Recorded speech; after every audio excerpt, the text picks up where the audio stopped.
أستغفر الله ربي من كل ذنب وأتوب إليه لا حول ولا قوة إلا بالله العلي العظيم. اللهم صل على سيدنا ونبينا وشفيعنا وحبيبنا ومولانا محمد. الحمد لله وكفى وسلام على عباده الذين اصطفى. ما بعد فأعوذ بالله من الشيطان الرجيم. بسم الله الرحمن الرحيم. إنما يخشى الله من عباده العلماء. صدق الله مولانا العظيم. اللهم صل على سيدنا ونبينا وشفيعنا وحبيبنا ومولانا محمد صلى الله عليه وعلى آله وصحبه وبارك وسلم. সকল প্রশংসা আল্লাহ পাক রব্বুল আলামিনের জন্য, যাবতীয় প্রশংসা আল্লাহ পাক রব্বুল আলামিনের জন্য, যিনি আমাদেরকে আল্লাহ পাক রব্বুল আলামিন এই পবিত্র মাসে, হারাম মাসে, আল্লাহ পাক সম্মানিত মাসে আমাদেরকে, জিলকদ মাসে আমাদেরকে আল্লাহ পাক রব্বুল আলামিন মসজিদে এনেছেন, জুমার নামাজ পড়ার জন্য আল্লাহ পাক তৌফিক দান করেছেন। আমরা আমাদের ধারাবাহিক যে ইলম শিক্ষার চলছিল সেটা হচ্ছে আমরা ফরজে কিফায়া, ফরজের অধ্যায় আমরা শেষ করেছি। অর্থাৎ ফরজ এর প্রকার, ফরজের সংজ্ঞা এবং ফরজ কত প্রকার, এগুলো আমরা সমাপ্ত করেছি, আলহামদুলিল্লাহ শিখেছি। আজকে ইনশাআল্লাহ আমরা ওয়াজিব এবং সুন্নত শিখব। আজকে আমরা ওয়াজিব এবং সুন্নত শিখব। ওয়াজিব কাকে বলে, সুন্নত কাকে বলা হয়, এটা আমরা ইনশাআল্লাহ আজকে শিখব। তো ওয়াজিব অর্থ হলো আবশ্যকীয়তা, আবশ্যকীয়তা শাব্দিক অর্থ। তো ওয়াজিব পরিভাষায় ওয়াজিব বলা হয়, শরীয়তের পরিভাষায় ওয়াজিব বলা হয় এমন কাজকে, ওই কাজকে যা করা অত্যাবশ্যকীয় কর্তব্য, যা করা আবশ্যকীয় কর্তব্য, যেটা করতেই হবে, ফরজের মতো, ফরজের কাছাকাছি। ওয়াজিব এমন কাজকে বলা হয়, এমন বিষয়কে বলা হয় যেটা করা আবশ্যকীয় কর্তব্য, ওয়াজিব।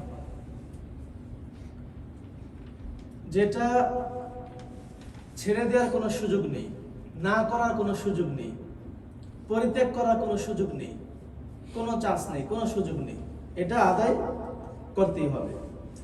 ইচ্ছাকৃতভাবে যদি কোনো ব্যক্তি ছেড়ে দেয়, ইচ্ছাকৃতভাবে পরিত্যাগ করে, তাহলে সে ফাসেক হবে এবং গুনাহগার হবে। ইচ্ছাকৃতভাবে কোনো ব্যক্তি যদি ওয়াজিব ছেড়ে দেয়, ওয়াজিব, তাহলে সে ফাসেক হবে এবং গুনাহগার হবে এবং আখিরাতে সে শাস্তির উপযুক্ত হবে। ওয়াজিব ছেড়ে দিলে আখিরাতে সে শাস্তির উপযুক্ত হবে, সে শাস্তি পাবে, শাস্তির যোগ্য হয়ে যাবে আল্লাহ পাকের পক্ষ থেকে। আল্লাহ পাক তাকে শাস্তি দিবেন আখিরাতে, যদি সেটা ইচ্ছাকৃতভাবে ছেড়ে দেয় এবং তওবা না করে, তাহলে আখিরাতে সে শাস্তি পাবে। আর যদি কেউ অস্বীকার করে যে আমি ওয়াজিব মানি না, একটা হলো আমি ওয়াজিব ইচ্ছাকৃতভাবে করলাম না, তাহলে সে ফাসেক হবে এবং গুনাহগার হবে, কবিরা গুনাহগার হবে, আখিরাতে শাস্তি পাবে। আর কেউ যদি বলে যে আমি ওয়াজিব মানি না, আমি ওয়াজিবের যে চ্যাপ্টার, ওয়াজিবের যে অধ্যায় রয়েছে, ওয়াজিবের যে বিষয় রয়েছে, সেটা আমি স্বীকারই করি না, তাহলে অস্বীকারী ব্যক্তি, ওয়াজিব অস্বীকারী ব্যক্তি কাফের না হলেও, কাফের হবে না, তবে সে ঘোরতর ফাসেক হয়ে যাবে, একদম কুফরির কাছাকাছি, কাফেরের কাছাকাছি সে পৌঁছে যাবে, কাফেরের দ্বার প্রান্তে, কুফরির দ্বার প্রান্তে পৌঁছে যাবে এবং সে ঘোরতর ফাসেক হবে, ওয়াজিব অস্বীকারী ব্যক্তি।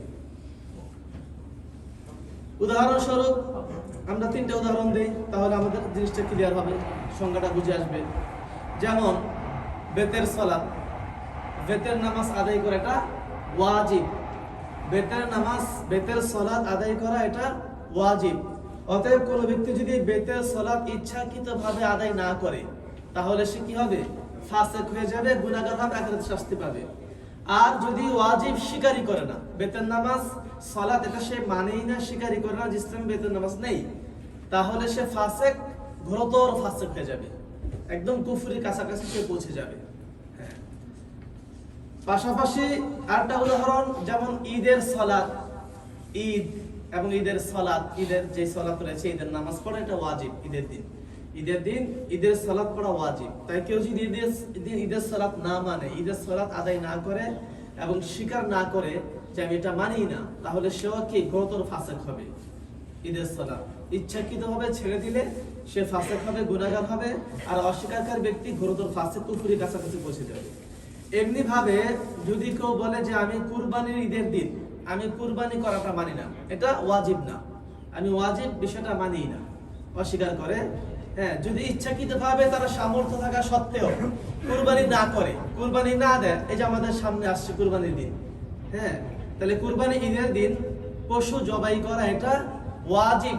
সামর্থ্যবান ব্যক্তি, নেশাব পরিমাণ মালের ব্যক্তি কুরবানি করাটা ওয়াজিব।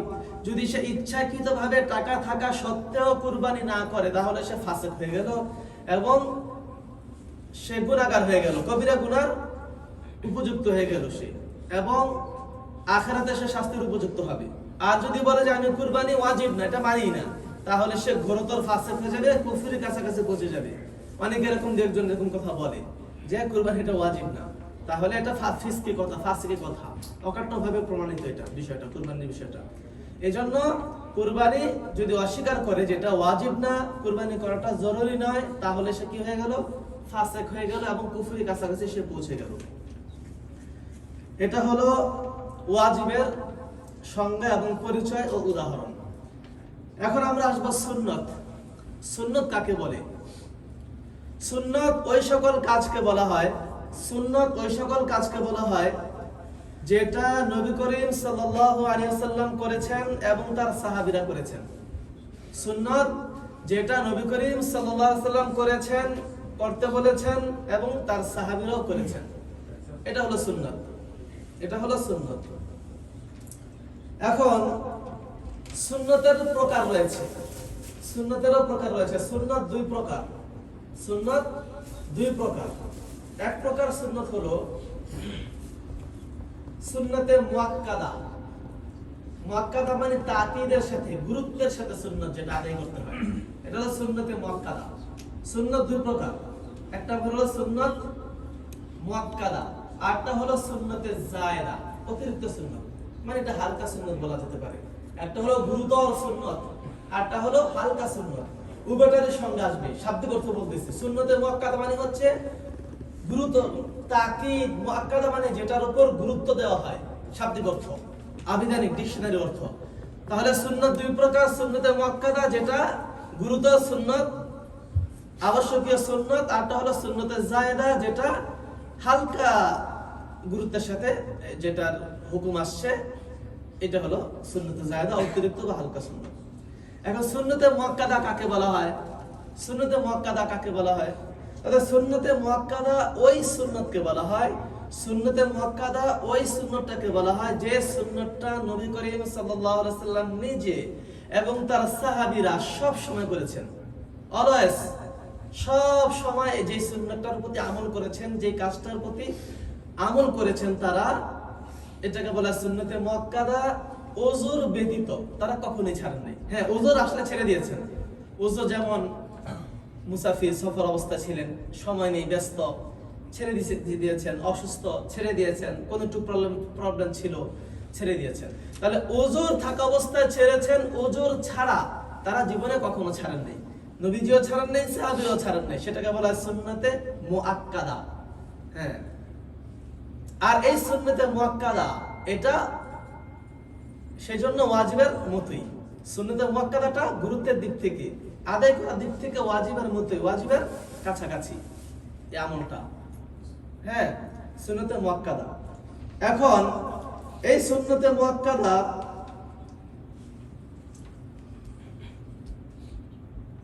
এটা যদি কোনো ব্যক্তি ওযর ছাড়া ছেড়ে দেয়, ওযর ছাড়া ছেড়ে দেয় মানে ছাড়ার অভ্যাস করে, দেখা যায় একদিন দুদিন মাঝে মধ্যে ছেড়ে দিল সমস্যা নাই, কিন্তু নিয়মিতভাবে ছেড়ে দেয়, এটা আমল প্রায় করে না, সে প্রায় সে করে না, তাহলে সে কি হবে? সে গুনাহগার হবে, তার গুনাহ হবে এবং আখিরাতে সে নবীজির সুপারিশ থেকে সে বঞ্চিত থাকবে। নবীজি তার প্রতি সুপারিশ করে আগ্রহ দেখাবেন না।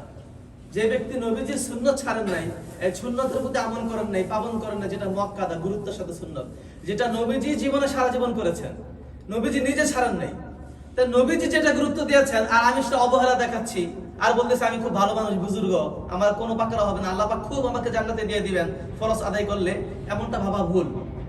এই হালকা দেখা চোখে যেটা নবীজি গুরুত্ব দেখাইছেন, যেটা নবীজি সারা জীবন করেছেন, ওজোর ছাড়া কখনোই ছাড়ান নাই, কেউ দেখাতে পারবে না ওজোর ছাড়া যাচ্ছে, সাহাবীও ছাড়ান নাই, নবীজি ছাড়ান নাই। এমন সুন্নাত মুআক্কাদা সেটা যদি আমি হালকা মনে করি আর সব সময় ছেড়ে দিই, আমি করি না, মাঝে মধ্যে ছেড়ে দেই, ওজোর ছাড়াও যদি মাঝে মধ্যে ছেড়ে দেয় ভিন্ন জিনিস, কিন্তু সারার অভ্যাস আমলি করার নিয়মিত হালকা মনে করে সুন্নত মনে করে যে সুন্নতই করবো, এটা সমস্যা নাই, তাহলে সে গুনাহগার হবে এবং আখিরাতে নবীজির সুপারিশ থেকে বঞ্চিত হয়ে যাবে। উদাহরণস্বরূপ আরো ক্লিয়ার হবে, যেমন আমল কেমন, 5 ওয়াক্ত সালাতের আগে পরে 12 রাকাত সুন্নাত, সুন্নাতে মুআক্কাদা, 5 ওয়াক্ত সালাত এর আগে পরে প্রতিদিন 12 রাকাত সুন্নাত রয়েছে।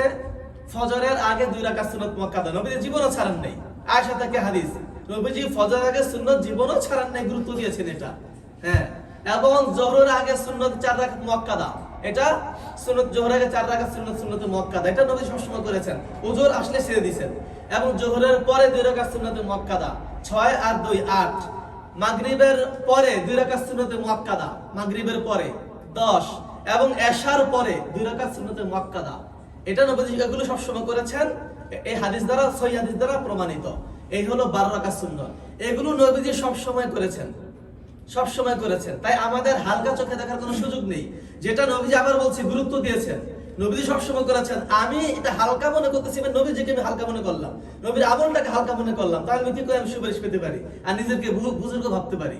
এটা কখনোই না। আল্লাহ পাক কোরআনে বলছেন না, সূরা আলে ইমরানে কি বলছেন, যে কুল ইন কুনতুম তুহিব্বুনাল্লাহ ফাত্তাবিউনি, আল্লাহ পাক নবীকে শিখিয়ে দিচ্ছেন যে মুহাম্মদ তুমি উম্মতকে বলো, আমার বান্দাদেরকে বলো, তোমরা যদি তুহিব্বুনাল্লাহ, আল্লাহ তাআলাকে ভালোবাসতে চাও, জান্নাত পেতে চাও, ফাত্তাবিউনি, আমার আনুগত্য করো, আমার অনুসরণ করো, আমার সুন্নাতগুলো পালন করো, যেগুলো আমি গুরুত্বের সাথে পালন করছি। হ্যাঁ, ইউহিব্বুকুমুল্লাহ, তাহলে আল্লাহ পাক তোমাদেরকে ভালোবাসবেন, আল্লাহ পাক তোমাদেরকে জান্নাত দিবেন। হ্যাঁ, ইন্নাল্লাহু গফুরুর রাহিম, এটা বললেন না? তো এখন এজন্য সুন্নতে মুআক্কাদার গুরুত্ব অসীম, যেটা নবীজি গুরুত্ব দিয়েছেন। 1 নাম্বার 12 রাকাত সুন্নাত। 2 নাম্বার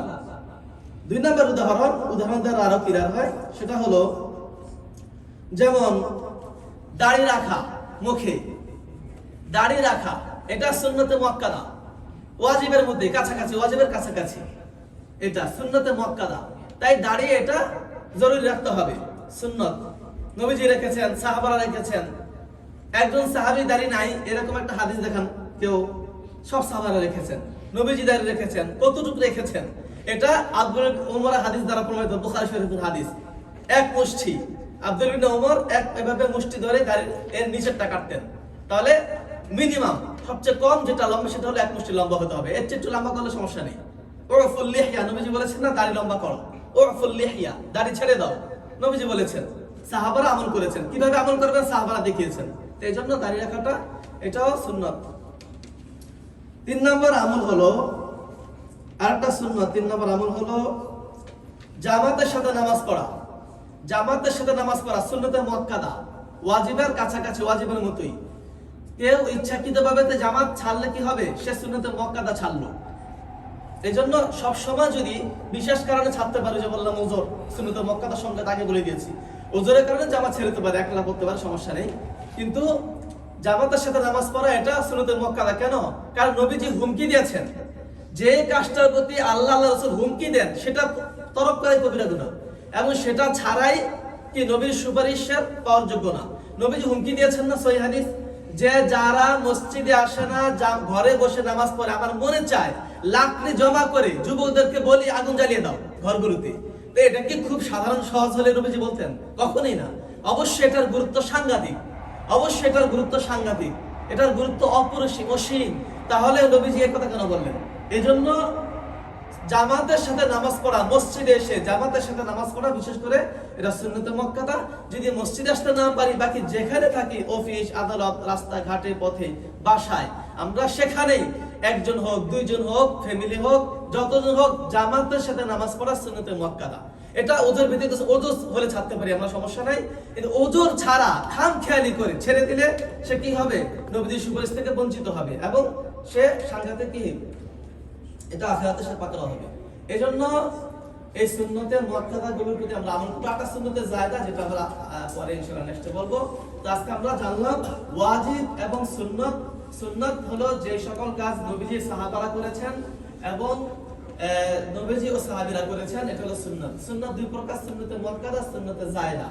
সুন্নতে মুআক্কাদা হলো যেটা গুরুত্বের সাথে সুন্নত, অর্থাৎ সাহাবারা এবং নবীজি ওজোর ব্যতীত কখনোই যে সুন্নতগুলো ছাড়েন না, সেটা হলো সুন্নতে মুআক্কাদা। হ্যাঁ, এবং এগুলো অভ্যাসকারী যারা এগুলো ছাড়ার অভ্যাস করে দেয়, তাহলে তারা কি হবে, নবীজির সুপারিশ থেকে বঞ্চিত থাকবে। যেমন নামাজের আগে পরে, পাঁচ ওয়াক্ত নামাজের আগে পরে মিলে 12 রাকাত সুন্নাত, এটা আমরা আদায় করবো ইনশাআল্লাহ। ওজোর হলে ছাড়তে পারি, সমস্যা নেই, ওজোর হলে ছাড়া যাবে। কিন্তু আমরা অভ্যাস যদি করে ফেলি, সব সময় ছেড়ে দিই, তাহলে আমরা কি গুনাহগার হব, নবীজির সুপারিশ থেকে বঞ্চিত হয়ে যাব। দাড়ি রাখা এটা সুন্নতে মুআক্কাদা, এটা ইসলামের নিশান। এবং 4 নম্বর হচ্ছে, আরেকটা হলো দাড়ি রাখা, এবং আরেকটা হচ্ছে জামাতের সাথে নামাজ পড়া, এটাও সুন্নতে মুআক্কাদা, ওয়াজিবের কাছাকাছি, এগুলো আমরা আমল করি। তারপরও কিছু এগুলো সংজ্ঞার ব্যাপারে কারো কোনো ইমামের কাছে কোনো একটু মতৈক্য হালকা অন্য দৃষ্টি থাকতে পারে, কিন্তু এটা আমরা বেসিক যে ওলামালা মুহাদ্দিসিন মুফাসসিরিনের ঐক্যমতে যে সংজ্ঞাগুলো আসে সেগুলো আমরা বললাম ইনশাআল্লাহ। আল্লাহ পাক রব্বুল আলামিন আমাদের সবাইকে আমল করার তৌফিক দান করেন, আমিন। সুবহানাল্লাহি বিহামদিহি, সুবহানাকাল্লাহুম্মা বিহামদিকা, আশহাদু আল্লা ইলাহা ইল্লা আনতা, আস্তাগফিরুকা ওয়া আতুবু ইলাইক। भाई आज वो टाइम नहीं है, इसलिए हम उर्दू से बयान कर नहीं सके। इंशाल्लाह आने वाला जो जुमा में हम बयान करेंगे इंशाल्लाह। खिवा जिकान नाई देस्कारा जिकान गा आरिमासन करा आन इंशाल्लाह राइशो पूरे वस्त्र चुमिशिमास इंशाल्लाह निहंगदे इंशाल्लाह स्पीच ओ शिमास। जाजाकुमुल्लाह खैर।